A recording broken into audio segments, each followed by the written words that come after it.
The monolithic statues on Easter Island have always been shrouded in mystery.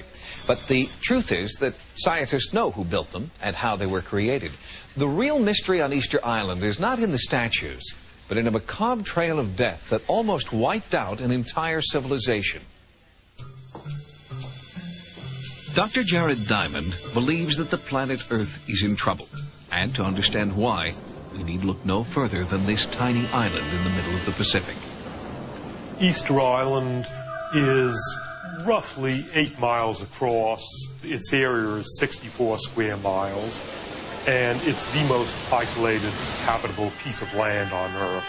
2,000 miles off the coast of Chile, 1,400 miles even from the nearest Polynesian island. Today, Easter Island is remote, barren, and largely uninhabited. But this is not nature's doing.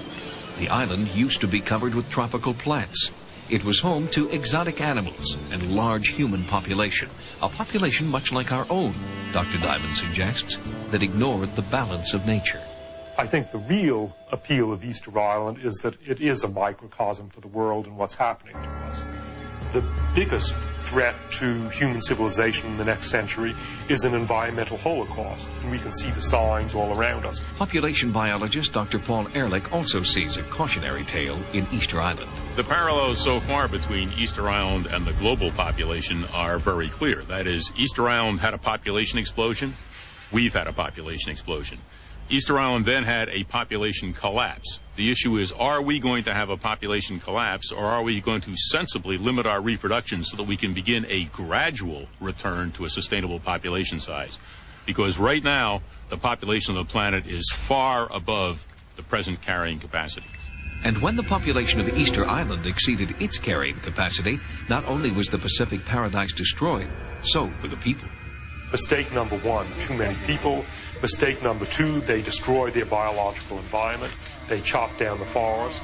With the loss of forest, there was soil erosion, so their agricultural productivity decreased. You can see the same thing happening to the entire planet. Land degradation has affected a very large proportion of the world. Desertification has ruined a lot of the western United States. When the last tree was gone, the islanders had sealed their fate.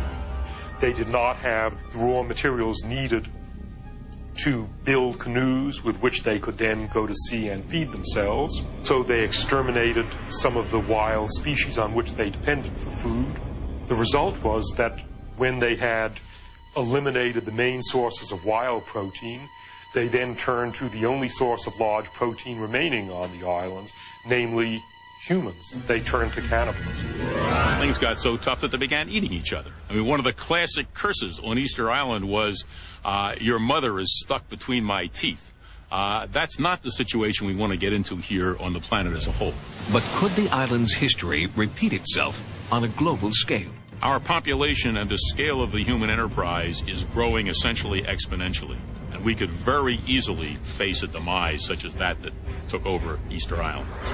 Essentially all the tropical rainforests outside of parts of Amazonia and Zaire will be destroyed by the year 2030.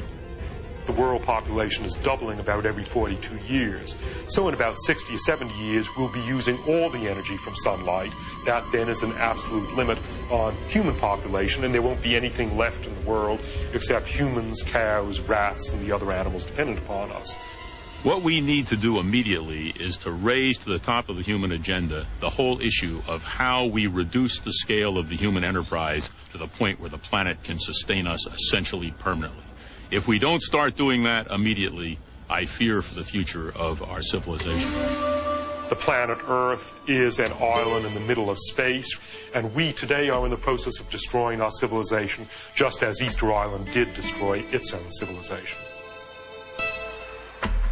Paul Ehrlich offers his dire predictions not because he's a fatalist, but because he believes there is still time to turn things around.